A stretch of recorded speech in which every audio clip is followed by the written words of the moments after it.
खुशवंत सिंह का train to Pakistan एक मनोरम उपन्यास है जो पाठकों को 1947 में भारत के विभाजन के अशांत समय की यात्रा पर ले जाता है। इस चरण दर चरण स्पष्टीकरण में हम कहानी और उसके प्रमुख तत्वों को सरल भाषा में तोड़ेंगे, इसके विषयों और पात्रों को चित्रित करने में मदद के लिए उदाहरण प्रदान करेंगे।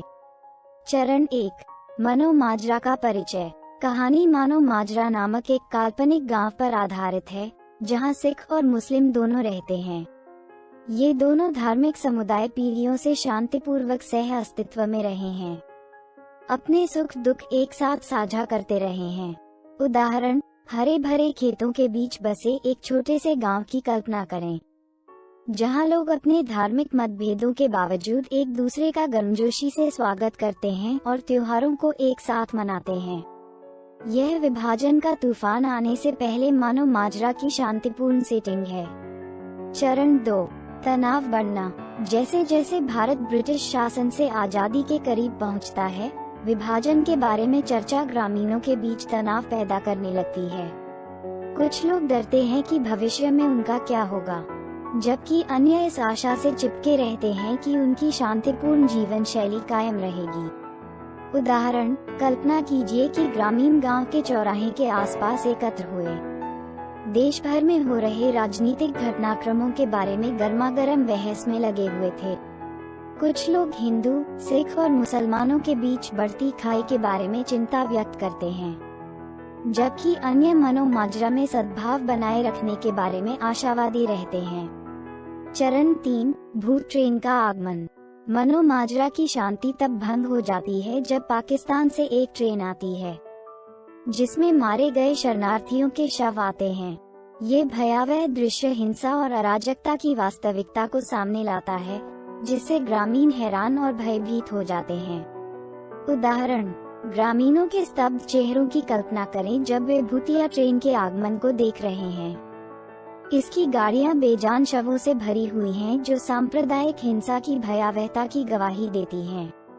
ये दृश्य उनके मन पर एक अमिट छाप छोड़ता है, जिससे उनमें अपनी सुरक्षा को लेकर भय और अनिश्चितता पैदा हो जाती है। चरण 4, परेशान समय में प्यार। उथल पुथल के बीच एक सिख गिरोह के नेता जुग्गा और एक मुस्लिम लड़की नूरन के बीच एक निषिद्ध प्रेम कहानी सामने आती है। उनका रोमांस सामाजिक मानदंडों और धार्मिक सीमाओं को तोड़ता है, जो सबसे अंधेरे समय में भी मतभेदों को पार करने की प्रेम की शक्ति को उजागर करता है। उदाहरण, कल्पना कीजिए कि जुग्गा और नूरन अराजकता के बीच सांत्वना के क्षण चुरा रहे हैं। उनके आसपास की शत्रुता और पूर्वाग्रह के बावजूद उनका प्यार खिल रहा है। उनका बंधन अंधेरे के बीच आशा की किरण के रूप में कार्य करता है और ग्रामीणों को याद दिलाता है कि प्यार कोई बाधा नहीं जानता है। चरण 5, हुकुम चंद की दुविधा। मनो माजरा के मजिस्ट्रेट हुकुम चंद खुद को कानून और व्यवस्था बनाए रखने के अपने कर्तव्य और अपने नैतिक दायरे के बीच फंसा हुआ पाते हैं। जैसे जैसे हिंसा बढ़ती है, उसे कठिन निर्णयों से जूझना पड़ता है जो उसके सिद्धांतों और ईमानदारी की परीक्षा लेते हैं। उदाहरण, कल्पना करें कि हुकुम चंद राजनीति और नैतिकता के गंदे पानी से उबरने के लिए संघर्ष करते हुए अपनी अंतरात्मा से संघर्ष कर रहे हैं। उच्च अधिकारियों और सांप्रदायिक ताकतों के दबाव के बावजूद वह न्याय और मानवता के प्रति अपनी प्रतिबद्धता पर कायम है। चरण 6, ग्रामीणों की दुर्दशा। जैसे जैसे तनाव चरम पर पहुंचता है, मानो माजरा के ग्रामीण खुद को सांप्रदायिक हिंसा की आग में फंसता हुआ पाते हैं। निर्दोष लोगों की जान चली जाती है, परिवार टूट जाते हैं और उनके शांतिपूर्ण समुदाय का ताना बाना मरम्मत के लायक नहीं रह जाता है। उदाहरण, मनो माजरा में सामने आने वाली हिंसा और निराशा के भयावह दृश्यों की कल्पना करें, जब पड़ोसी भय और पूर्वाग्रह से प्रेरित होकर एक दूसरे के खिलाफ हो जाते हैं। जब ग्रामीण विभाजन की कठोर वास्तविकताओं से जूझ रहे थे तो पीड़ा की चीखें सड़कों पर गूंज रही थीं। चरण 7, विभाजन पर विचार। मनो माजरा के लेंस के माध्यम से खुशवंत सिंह पाठकों को विभाजन की मानवीय लागत पर एक मार्मिक प्रतिबिंब प्रदान करते हैं। वह सामान्य जीवन पर राजनीतिक निर्णयों के गहरे प्रभाव और सांप्रदायिक संघर्ष की स्थायी विरासत का चित्रण करते हैं। उदाहरण, विभाजन के आघात से उबरने के बाद ग्रामीणों के मानस पर छोड़े गए स्थायी घावों पर विचार करें। उनकी कहानियां स्वतंत्रता के लिए चुकाई गई कीमत और विविधता के बीच एकता के प्रयास के महत्व की गंभीर याद दिलाती हैं। निष्कर्षतः, ट्रेन टू पाकिस्तान केवल ऐतिहासिक घटनाओं पर आधारित एक उपन्यास नहीं है। ये मानव लचीलेपन, करुणा और विपरीत परिस्थितियों में शांति की स्थायी खोज का एक शक्तिशाली अन्वेषण है। पात्रों की अपनी समृद्ध टेपेस्ट्री और जीवंत कहानी के माध्यम से ये पाठकों पर एक स्थायी प्रभाव छोड़ता है। उन्हें अतीत की जटिलताओं का सामना करने और अधिक समावेशी भविष्य के वादे को अपनाने के लिए प्रेरित करता है। जबकि खुशवंत सिंह की ट्रेन टू पाकिस्तान यादगार अंशों से समृद्ध है। यहाँ उपन्यास के 10 उल्लेखनीय उद्धरण हैं। 1. पूरा पंजाब जल रहा था। लोग अपना दिमाग खो चुके थे। वे इंसान नहीं रहे, वे जानवर और शैतान थे। यह उद्धरण विभाजन काल की अराजकता और क्रूरता को स्पष्ट रूप से दर्शाता है।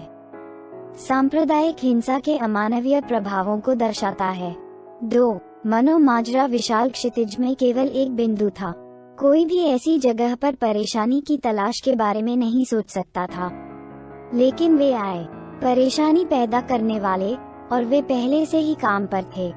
यह उद्धरण मानो माजरा के ग्रामीणों द्वारा विभाजन की हिंसा में घिरे होने के कारण अनुभव की गई असुरक्षा की भावना को दर्शाता है। 3. जाति से बहिष्कृत होना, अपराधी करार दिया जाना, किसी की जान बचाने के लिए चुकाई जाने वाली एक आसान कीमत थी। यह उद्धरण पात्रों द्वारा सामना की जाने वाली नैतिक जटिलताओं पर प्रकाश डालता है, क्योंकि वे हिंसा के बीच अस्तित्व और करुणा की नैतिक दुविधाओं का सामना करते हैं। 4. भय और भूख के समय वे अपने हथियार उठा लेंगे और किसी भी व्यक्ति का अनुसरण करेंगे जो उन्हें भोजन देगा और उन्हें बताएगा कि वे अच्छे लोग हैं। यह उद्धरण सत्ता में बैठे लोगों द्वारा भय और हताशा के हेरफेर की बात करता है। ये दर्शाता है कि संकट के समय में आम लोगों को हिंसा के कृत्यों के लिए कैसे उकसाया जा सकता है। 5. हिंदू, मुस्लिम, सिख सारा गिरोह पागल हो गया है। वे सभी एक दूसरे की हत्या कर देंगे। यह उद्धरण विभाजन के दौरान हिंसा की अंधाधुंध प्रकृति को रेखांकित करता है, क्योंकि सभी धार्मिक समुदायों के लोग क्रूरता के शिकार और अपराधी दोनों बन जाते हैं। 6. जुग्गा नूरन के बिना जीने के ख्याल से स्तब्ध था। वह उसकी जिंदगी का हिस्सा बन गई थी। यह उद्धरण नूरन के लिए जुग्गा के प्यार की गहराई और विभाजन की उथल-पुथल के बीच उसे खोने की संभावना पर महसूस होने वाले दर्द को दर्शाता है। 7. पुलिस ने निर्दोष लोगों को पकड़ा और अपराधियों को छोड़ दिया, लेकिन ये कौन तय करेगा कि कौन निर्दोष था और कौन नहीं? यह उद्धरण विभाजन के दौरान कानून और व्यवस्था के टूटने को दर्शाता है, क्योंकि नागरिकों की रक्षा के लिए बनाई गई संस्थाएं अराजकता के बीच न्याय को कायम रखने में विफल रहीं। 8. नूरन उसके लिए मानो माजरा का जीवंत अवतार बन गई थी। उसके बिना मानो माजरा बंजर भूमि बन जाती। यह उद्धरण जुग्गा के लिए नूरन के महत्व पर जोर देता है और गांव के भाग्य के साथ व्यक्तिगत संबंधों के अंतर संबंध का प्रतीक है। 9. वर्तमान खून के समुद्र में डूब गया था और कल कोई नहीं था।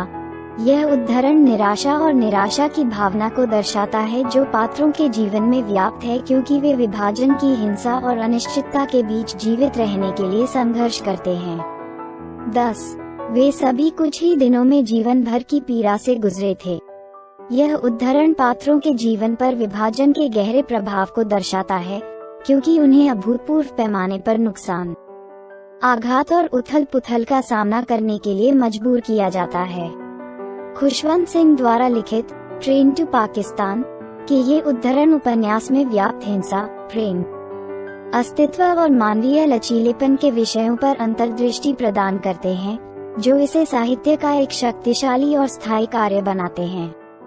संक्षेप में, ट्रेन टू पाकिस्तान एक शक्तिशाली और विचारोत्तेजक उपन्यास है जो भारतीय इतिहास के सबसे काले समय में से एक पर प्रकाश डालता है।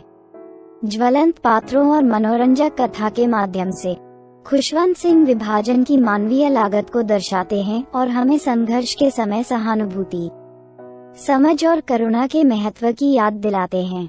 धन्यवाद। यदि आप हमारी मेहनत की सराहना करते हैं तो कृपया इस पोस्ट को लाइक और शेयर करें और हमारे चैनल को सब्सक्राइब करें।